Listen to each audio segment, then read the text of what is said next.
Be sure to follow Send Me to Sleep on your preferred podcast player so you never miss an episode and a good night's rest. Have you ever thought about making your own podcast? Spotify has a platform that makes the process really easy, all in one place and completely free. It's called Spotify for Podcasters. It lets you record and edit podcasts right from your phone or computer. Then you can distribute your podcast to Spotify and everywhere else podcasts are heard. Even video podcasts are available on Spotify.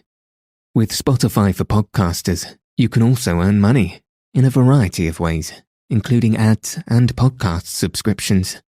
And best of all, it's totally free, with no catch. Ever since I started using Spotify for Podcasters, I've been blown away by how easy it is to create podcasts and edit ads and pre-rolls even after the episode has been released. I highly recommend you give it a try if it's something you're trying to do for yourself. Download the Spotify for Podcasters app or go to www.spotify.com/podcasters to get started. Welcome to Send Me to Sleep, the place to find a good night's rest. My name's Andrew, and I'm so pleased you've joined me tonight and taken this time for yourself to ensure you get a peaceful night's sleep. Tonight, I'll be reading Poirot Investigates by Agatha Christie. Chapter 5, The $1 Million Bond Robbery. In this story, Poirot will investigate an ingenious robbery on a transatlantic steamer. If you haven't already, find a nice place to get cozy. Take a deep, relaxing breath and settle your body in whatever way feels most comfortable. Now all you'll need to do is follow the sound of my voice. So let your eyes fall heavy and your breath soften as we settle in for a peaceful night's sleep.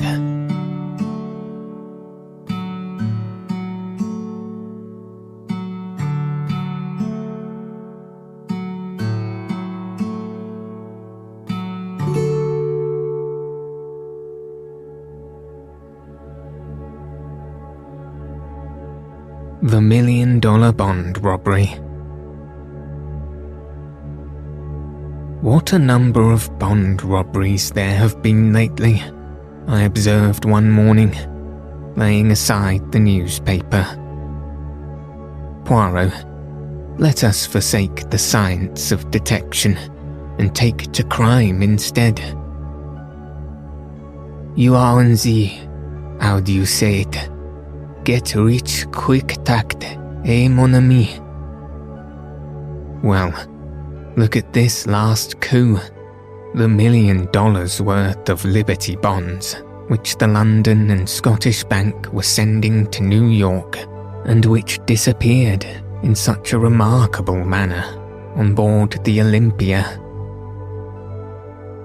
If it were not for the mal de mer and the difficulty of practicing the so excellent method of laveguer for a longer time than the few hours of crossing the channel, I should delight to voyage myself on one of these big liners, murmured Poirot dreamily. Yes, indeed, I said enthusiastically. Some of them must be perfect palaces. The swimming baths, the lounges, the restaurants, the palm courts. Really, it must be hard to believe that one is on the sea. Me, I always know when I am on the sea, said Poirot sadly. And all those bagatelles that you enumerate, they say nothing to me. But, my friend, consider for a moment that geniuses that travel as it were incognito. on board these floating palaces, as you so justly call them, one would meet the elite, the haute noblesse of the criminal world. I laughed. So that's the way your enthusiasm runs. You would have liked to cross swords with the man who sneaked the Liberty bonds. The landlady interrupted us. A young lady wants to see you, Mr. Poirot. Here's her card. The card bore the inscription, Miss Esme Farquhar, and Poirot, after driving under the table to retrieve a stray crumb and putting it carefully in the waste paper basket, nodded to the landlady to admit her. In another minute, one of the most charming girls I have ever seen was ushered into the room. She was perhaps about 25, with big brown eyes and a perfect figure. She was well dressed and perfectly composed in manner. Sit down, I beg of you, mademoiselle. This is my friend, Captain Hastings, who aids me in my little problems. I am afraid it is a big problem I have brought you today, Monsieur Poirot, said the girl, giving me a pleasant bow as she seated herself. I dare say you have read about it in the papers. I am referring to the theft of the Liberty bonds on the Olympia. Some astonishment must have shown itself in Poirot's face, for she continued quickly. You are doubtless asking yourself what I have to do with a grave institution like the London and Scottish Bank. In another sense, everything. You see, Monsieur Poirot, I am engaged to Mr. Philip Ridgway. Aha! And Mr. Philip Ridgway was in charge of the bonds when they were stolen. Of course, no actual blame can attach to him. It was not his fault in any way. Nevertheless, he is half distraught over the matter, and his uncle, I know, insists that he must carelessly have mentioned having them in his possession. It is a terrible setback in his career. Who is his uncle? Mr. Vavasour, Joint General Manager of the London and Scottish Bank. Suppose, Miss Farquhar, that you recount to me the whole story. Very well. As you know, the bank wished to extend their credits in America, and for this purpose decided to send over $1 million in Liberty bonds. Mr. Vavasour selected his nephew, who had occupied a position of trust in the bank for many years, and who was conversant with all the details of the bank's dealings in New York, to make the trip. The Olympia sailed from Liverpool on the 23rd, and the bonds were handed over to Philip on the morning of that day by Mr. Vavasour and Mr. Shaw, the two joint general managers of the London and Scottish Bank. They were counted, enclosed in a package, and sealed in his presence, and he then locked the package at once in his portmanteau. A portmanteau with an ordinary lock? No, Mr. Shaw insisted on a special lock being fitted to it by hubs.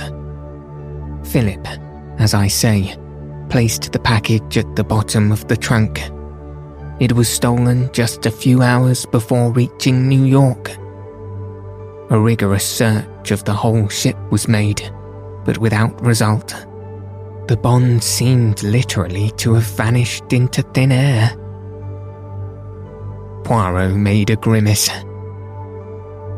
But they did not vanish absolutely, since I gather that they were sold in small parcels within half an hour of the docking of the Olympia.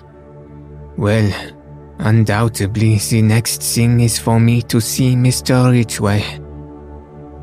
I was about to suggest that you should lunch with me at the Cheshire Cheese. Philip will be there. He is meeting me, but does not yet know that I have been consulting you on his behalf. We agreed to this suggestion readily enough and drove there in a taxi. Mr. Philip Ridgway was there before us and looked somewhat surprised to see his fiancée arrive with two complete strangers. He was a nice-looking young fellow, tall and spruce, with a touch of grey hair at the temples, though he could not have been much over 30. Miss Farquhar went up to him and laid her hand on his arm. "You must forgive my acting without consulting you, Philip," she said. "Let me introduce you to Monsieur Hercule Poirot, of whom you must often have heard, and his friend, Captain Hastings." Ridgway looked very astonished. "Of course I've heard of you, Monsieur Poirot," he said as he shook hands. "But I had no idea that Esme was thinking of consulting you about our trouble." "I was afraid you would not let me do it, Philip," said Miss Farquhar meekly. "So you took care to be on the safe side," he observed, with a smile. "I hope Monsieur Poirot will be able to throw some light on this extraordinary puzzle, for I confess, frankly, that I'm nearly out of my mind with worry and anxiety about it." Indeed, his face looked drawn and haggard, and showed only too clearly the strain under which he was labouring. "Well, well," said Poirot, "let us lunch, and over lunch we will put our heads together and see what can be done. I want to hear Mr. Ridgway's story from his own lips." Whilst we discussed the excellent steak and kidney pudding of the establishment, Philip Ridgway narrated the circumstances leading to the disappearance of the bonds. His story agreed with that of Miss Farquhar in every particular. When he had finished, Poirot took up the thread with a question. "What exactly led you to discover that the bonds had been stolen, Mr. Ridgway?" He laughed rather bitterly. "The thing stared me in the face, Monsieur Poirot. I couldn't have missed it. My cabin trunk was half out from under the bunk, and all scratched and cut about where they tried to force the lock. But I understood that it had been opened with a key." "That's so. They tried to force it, but couldn't, and, in the end, they must have got it unlocked somehow or other." "Curious," said Poirot, his eyes beginning to flicker with the green light I knew so well. "Very curious.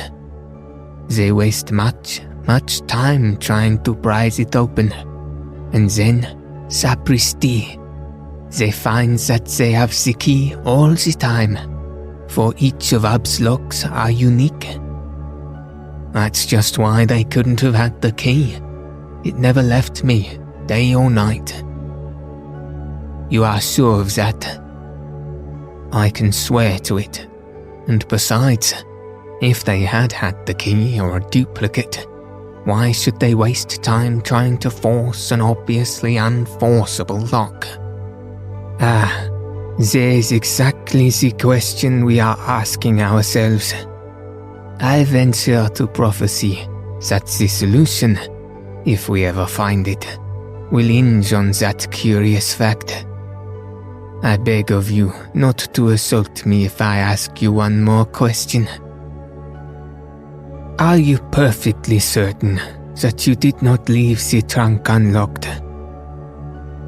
Philip Ridgway merely looked at him, and Poirot gesticulated apologetically. "Ah, but these things can happen, I assure you. Very well.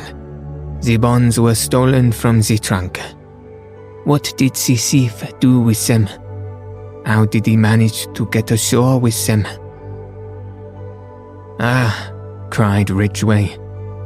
That's just it. How? Word was passed to the customs authorities, and every soul that left the ship was gone over with a tooth comb. And the bonds, I gather, made a bulky package. Certainly they did. They could hardly have been hidden on board.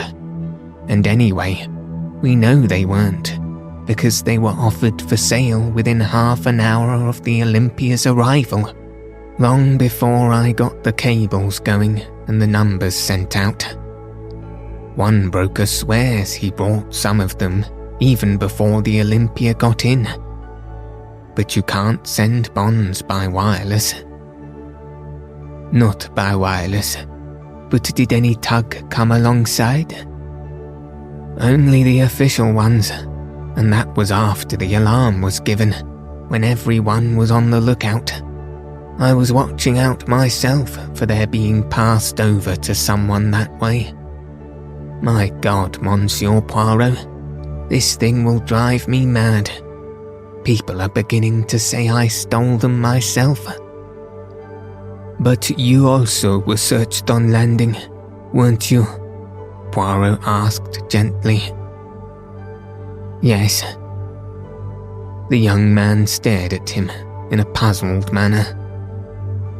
You do not catch my meaning, I see, said Poirot, smiling enigmatically.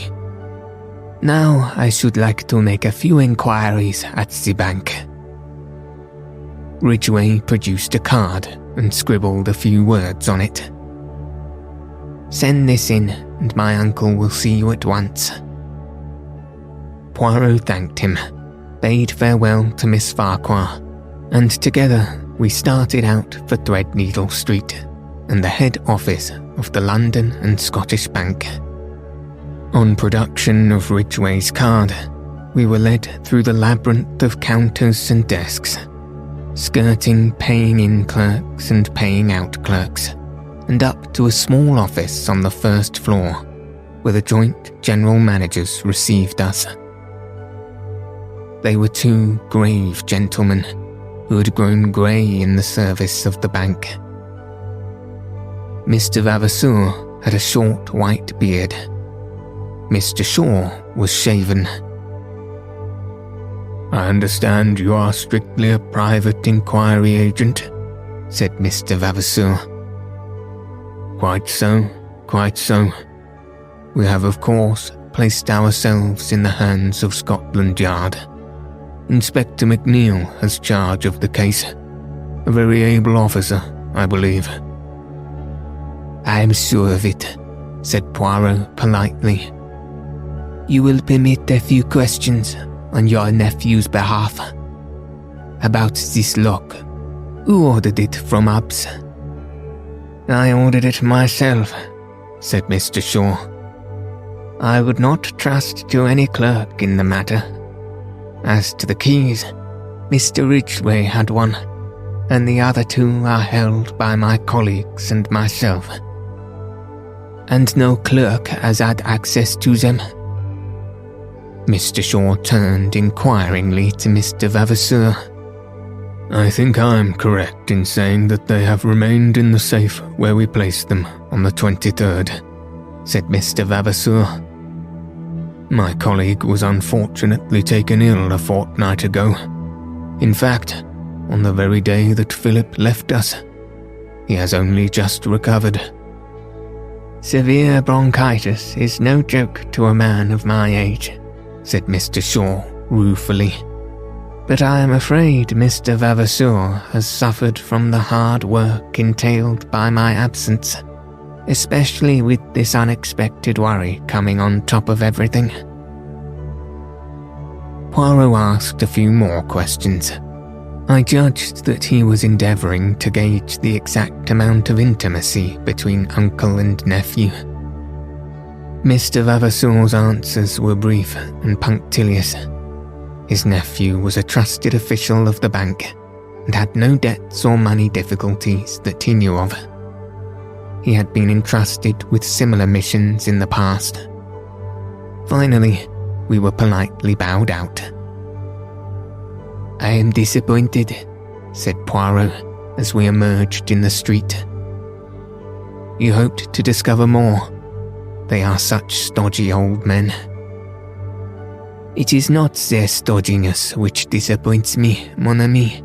I do not expect to find in a bank manager a keen financier with an eagle glance, as your favorite works of fiction put it. No, I am disappointed in the case. It is too easy." "Easy?" "Yes. Do you not find it almost childishly simple?" "You know who stole the bonds?" "I do. But then, we must. Why?" "Do not confuse and fluster yourself, Hastings. We are not going to do anything at present." "But why? What are you waiting for?" "For the Olympia. She is due on her return trip from New York on Tuesday." "But if you know who stole the bonds, why wait? He may escape." "To a South Sea island where there is no extradition. No, mon ami. You would find life very uncongenial there. As to why I wait, eh bien, to the intelligence of Hercule Poirot, the case is perfectly clear. But for the benefit of others, not so greatly gifted by the good God, the Inspector McNeil, for instance, it would be as well to make a few inquiries to establish the facts.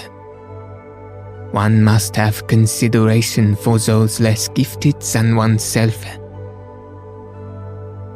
"Good Lord, Poirot, do you know, I'd give a considerable sum of money to see you make a thorough ass of yourself.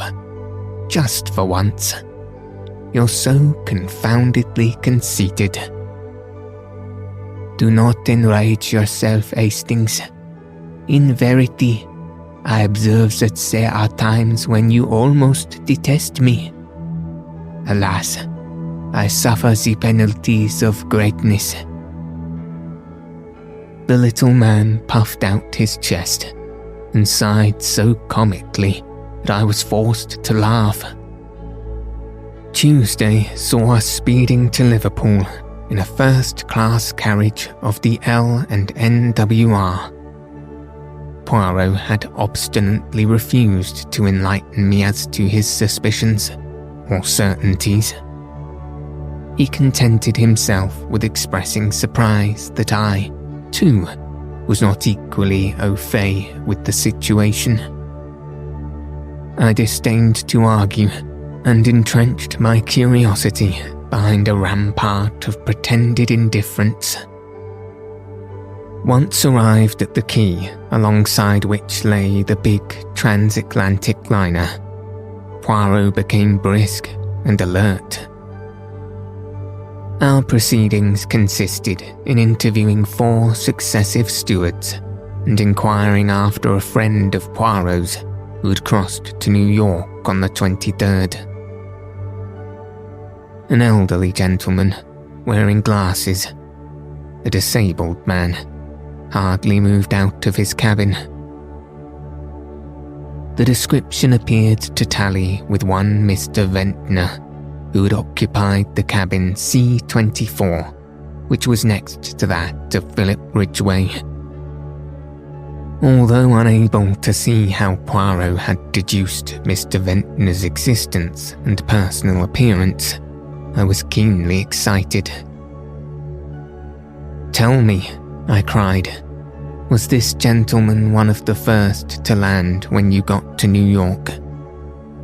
The steward shook his head. "No, indeed, sir.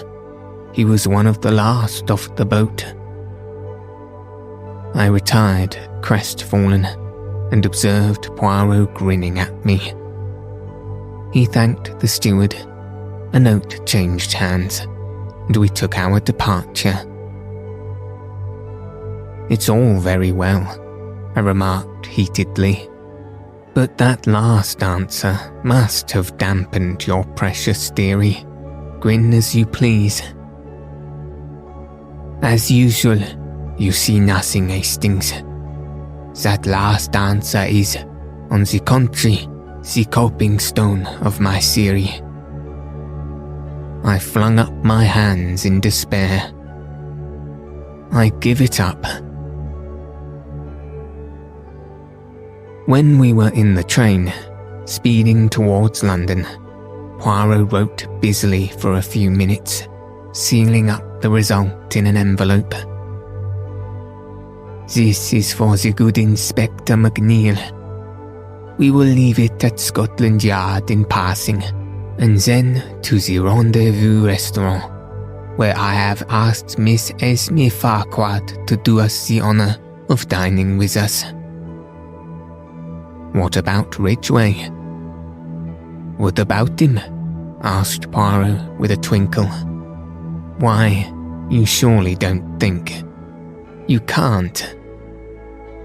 The habit of incoherence is growing upon you, Hastings. As a matter of fact, I did think. If Ridgway had been the thief, which was perfectly possible, the case would have been charming. A piece of neat, methodical work. But not so charming for Miss Farquhar. Possibly you are right. Therefore, all is for the best. Now, Hastings, let us review the case. I can see that you are dying to do so. The sealed package is removed from the trunk and vanishes, as Miss Farquhar puts it, into thin air. We will dismiss this thin air theory, which is not practicable at the present stage of science, and consider what is likely to have become of it. Everyone asserts the incredibility of its being smuggled ashore. Yes, but we know. You may know, Hastings. I do not.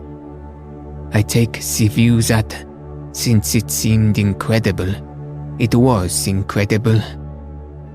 Two possibilities remain. It was hidden on board, also rather difficult, or it was thrown overboard. With a cork on it, do you mean? Without the cork. I stared. But if the bonds were thrown overboard, they couldn't have been sold in New York. I admire your logical mind, Hastings. The bonds were sold in New York. Therefore, they were not thrown overboard. You see where that leads us? Where we were when we started. Jamais de la vie. If the package was thrown overboard and the bonds were sold in New York, the package could not have contained the bonds. Is there any evidence that the package did contain the bonds? Remember, Mr. Ridgway never opened it from the time it was placed in his hands in London. Yes, but then... Poirot waved an impatient hand. Permit me to continue. The last moment that the bonds are seen as bonds is in the office of the London and Scottish Bank on the morning of the 23rd. They reappear in New York half an hour after the Olympia gets in, and according to one man, whom nobody listens to, actually, before she gets in. Supposing then that they have never been on the Olympia at all, is there any other way they could get to New York? Yes, the Gigantic leaves Southampton on the same day as the Olympia, and she holds the record for the Atlantic. Mailed by the Gigantic, The bonds would be in New York the day before the Olympia arrived. All is clear. The case begins to explain itself. The sealed packet is only a dummy, and the moment of its substitution must be in the office in the bank. It would be an easy matter for any of the 3 men present to have prepared a duplicate package which could be substituted for the genuine one. Très bien. The bonds are mailed to a confederate in New York, with instructions to sell as soon as the Olympia is in. But someone must travel on the Olympia to engineer the supposed moment of the robbery. But why? Because if Rouget merely opens the packet and finds it's a dummy, suspicion flies at once to London. No, the man on board in the cabin next door does his work, retains to force the lock in an obvious manner so as to draw attention to the thief, really unlocks the trunk with a duplicate key, throws the package overboard, and waits until the last to leave the boat. Naturally, he wears glasses to conceal his eyes, and is disabled since he does not want to run the risk of meeting Rouget. He steps ashore in New York and returns by the first boat available. But who? Which was he? The man who had a duplicate key? The man who ordered the lock? The man who has not been severely ill with bronchitis at his home in the country? Enfin, that stodgy old man, Mr. Sure. There are criminals in high places sometimes, my friend. Ah, here we are. Mademoiselle, I have succeeded. You permit? And beaming, Poirot kissed the astonished girl lightly on either cheek.